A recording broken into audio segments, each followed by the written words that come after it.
Here on this channel, I actively avoid talking about politics because, unlike some people, my politics aren't my personality, and honestly, it just brings so much drama that I really don't care to deal with. However, for the sake of this video, I feel like one of my views needs to be expressed, and that is that there are very few instances, for me, where I can justify a government telling a company what they can and can't do. However, when it comes to the EU forcing Apple to move away from Lightning and use USB-C for everything that's currently using Lightning, I can totally justify that. And today we're going to talk about why. So let's dive in. So for anybody who doesn't know, the EU recently passed a bill where devices being sold over there that have a charge port, like phones, keyboards, mice, any of those things, have to use USB-C for their charging connection, just a standardized connection. And this is a big deal for Apple because, at least at the time of recording, a lot of their accessories and their most recent iPhone all still use Lightning. And this is just something for me that I think has been going on for far too long.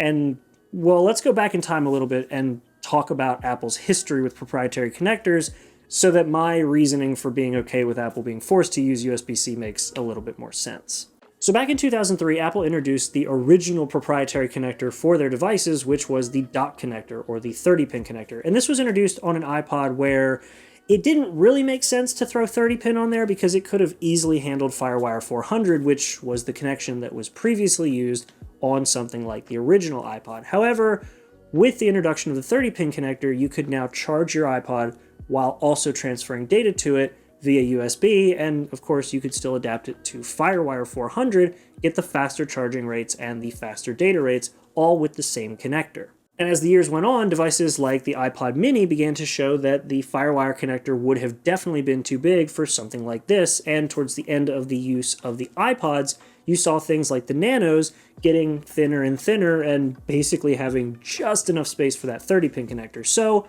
moving to that in terms of the iPods made total sense. This also meant that down the road, when Apple started introducing newer products like the original iPhone, they already had a connector that was widely adopted by the iPod community, and so all those accessories could carry over to the new iPhone with the 30-pin connector with no extra adapters required. And this was all fine and dandy. The dock connector ran from 2003 all the way up to 2012 and made its way onto devices that are super iconic, things like the original iPhone 4, but everything has to be moved to something newer at some point. All good things must come to an end. So what is Apple to do next? Well, by the time the original dock connector had run its course, there were really no good alternatives for a connection. Yeah, a lot of companies were using things like micro USB, but that wasn't really standardized to the same degree as the 30-pin connector had been. Because keep in mind, during the mid-2000s, the MP3 player wars saw hundreds, I literally mean hundreds, of different kind of connectors.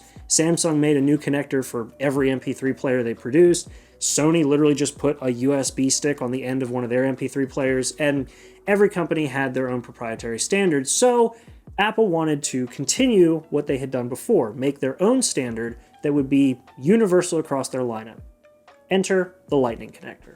In 2012, Apple introduced the iPhone 5 with the new Lightning connector, and this was better in every way at the time. It was reversible, which the original micro USB was not.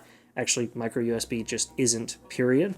It was very durable because the connector could literally just be made out of one piece of metal with some pins on it. It had a ton of options for digital connectivity, and because it was adaptable, you could still use your 30-pin connectors with an adapter, but for the best experience, you would want to use a Lightning cable, which is where you would buy an MFI certified Lightning cable. And this is where the problem started. Now, no matter where I dug, I couldn't find a solid number, but Apple's MFI program for Lightning seems to range, or at least the numbers I got ranged from 19 cents per cable for production to $4 per cable for production. So when Apple moved all of their devices, including accessories like their keyboard and mouse, to Lightning, they were making bank for anybody who wanted to make a cable for these. Now, from 2012 till maybe 2015, this was fine because Apple had a good standard that had aged well between those years, but Funnily enough, when I was doing the research for this video, I found out that during the keynote for the introduction of the original Lightning connector, they said that it would be the connector to carry them for a decade. This connector is a modern connector for the next decade. Which is very ambitious and exactly what it did. It's been a decade since they introduced it, and unfortunately this connector has aged like it's been a decade. Because keep in mind, USB 2 back then was fine. You would normally get a 16 or a 32 gig iPhone, and if you were really balling, you'd get a 64 gig iPhone. And, well, that was fine for transferring data back and forth because, well, USB 2 speeds didn't take super long for 16 to 32 gigabytes, and if you're spending the money for a 64 gigabyte, you would probably have enough time to be patient to move some things over USB 2 speeds. On top of that, the iPhones for the time were smaller, which means the batteries were smaller, so charge speed wasn't as big of a deal. So yeah, only being limited to roughly about 20 watts, I think it was actually 15 at the time, wasn't a big issue because the batteries weren't big, so they didn't take long to charge. Now, I said 2012 through 2015 was a pretty good range for the original Lightning connector, and that's because in 2015, Apple introduced the 2015 MacBook, and this had one port, which was USB-C. And it was so new that Apple actually had to explain what it was. The fact that it could handle charging, data, it could even do video output, and with an adapter, it could do all of those things at the same time at USB 3 speeds.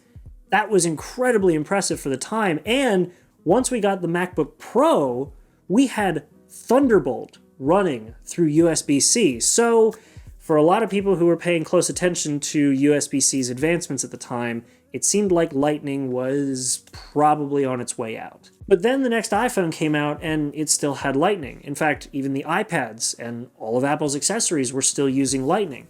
Next year, same thing. And eventually we started to see some options with USB-C trickle into other products. The iPad Pro got it. All of the MacBooks were running with it. And in fact, the MacBooks were removing every port except USB-C. And even now, as recently as last year, we have the iPad, what year is it? iPad mini and the iPad Air both rocking USB-C, meaning the only iPad that doesn't have USB-C is the cheapest iPad, which still has Lightning. And I guess if it's going to be sold in the EU as of 2024, I think, it's going to have USB-C too. That'll be nice. But all of Apple's accessories still have Lightning. Their AirPods, which they introduced with the iPhone 7, which was well after USB-C had sort of become a standard for a lot of companies, that has Lightning on it. Super stupid to do that, but at least it has wireless charging now, because I can't remember the last time I actually plugged my AirPods in. But the Lightning connector just wouldn't die. It's still on the iPhones even today, and it's still on a lot of their accessories. Their remote, their keyboard and mouse. It's stupidly on the bottom of their mouse, but it's still there. It's so dumb. Even something like the wireless charging back that you can buy, the MagSafe little power pack you can buy for the iPhones, charges via Lightning. And the only reason I can think that Apple's still doing this is for money. And, you know, companies do things for money.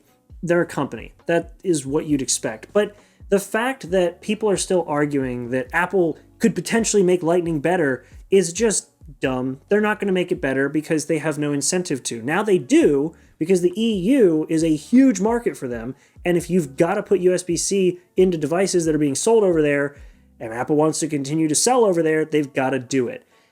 Because if you're just making money and nobody's telling you that you need to change anything because people just keep buying it, you're not going to change it. And for the handful of Apple fanboys out there who are saying that they agree with the fact that Apple just needs more time to make the Lightning connector better, if 10 years isn't enough time, I don't know what you're thinking. But on top of that, they did make Lightning better. You could buy a USB 3 adapter, but if you wanted those USB 3 speeds, it had to be done via an iPad, which means that the iPads could actually charge faster and run faster data speeds via Lightning.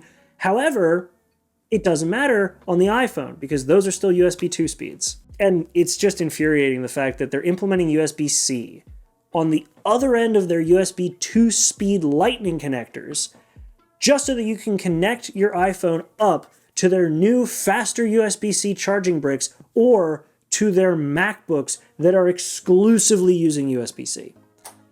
That is the most just asinine slap in the face that I have ever seen from a company. So yeah, if you can't tell, like I said at the beginning, I'm not a big fan of governments telling companies what they can and can't do. However, the fact that Lightning is still a thing in 2022 when iPhones have 1 terabyte of storage and can shoot in ProRes, that is just ridiculous, and it is unacceptable. And just to address the Apple fanboys again, if your concern is durability, Linus Tech Tips years ago did a video that I'll link down below where they actually talked about the durability of USB-C. Now, they compared it to micro USB, which is what Apple was going up against when they introduced Lightning, but it was significantly more durable, and I have USB-C on my iPad, an Apple product. In fact, it's Thunderbolt.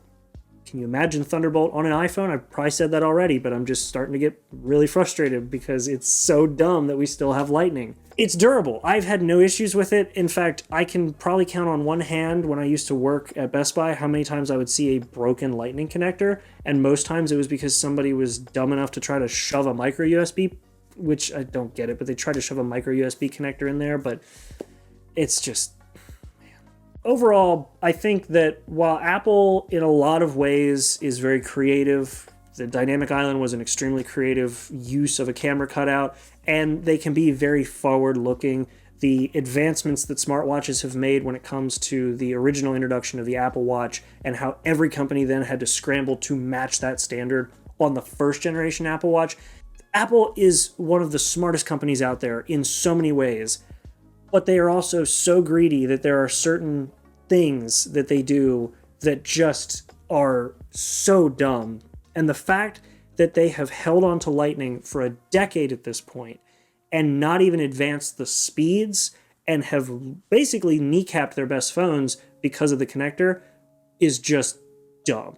And I think that the EU finally slapping them across the head and forcing them to implement the USB-C standard on their devices is the right move in this one instance.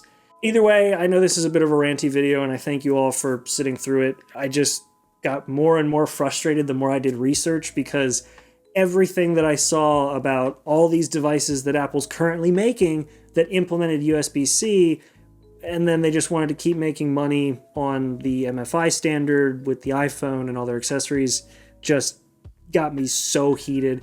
And as much as I don't like using Android devices, I am much more of an iPhone user. I think that pretty much every other company on the market right now got the right idea and hopped on with USB-C as a standard connector. But mark my words, I bet that whichever generation of the iPhone, let's say the 15, that Apple introduces with USB-C, is not going to implement a full capable USB-C connector on the standard model, let's say the 15. I bet you they're going to end up putting something like a USB 3 standard speed, or I don't want to say they use USB 2, but I wouldn't put it past them. But let's just say they're going to probably use USB 3 on the C connector they put on the iPhone 15. And then you have to buy the Pro model if you want to get maybe 3.1 speeds or maybe Thunderbolt speeds. Time will tell, but I'm putting my bets down now that that's what's going to happen. But either way, that's been it. Thank you all so much for sitting through this little talking head rant video. I just had to get this out into the world, and I think that as much as I try to avoid politics, this was one area where I felt like I had an opinion that probably lined up with everybody else's and would probably not stir up a whole bunch of crap. But if it did stir up some crap, or if you do agree with me, go ahead and leave a comment down below. I'll be curious to see what your thoughts are. Also, make sure to like and subscribe so you don't miss other content like this. I got a few more things planned. I got a cover planned for this week. That should be pretty fun. And it's a Five Nights at Freddy's themed one from Nate Wants to Battle, which is it's the right time of the month, right? It's October, it's Halloween. Anyway, thanks for watching, and I'll see you all in the next video. Make sure to be there, and have a good one.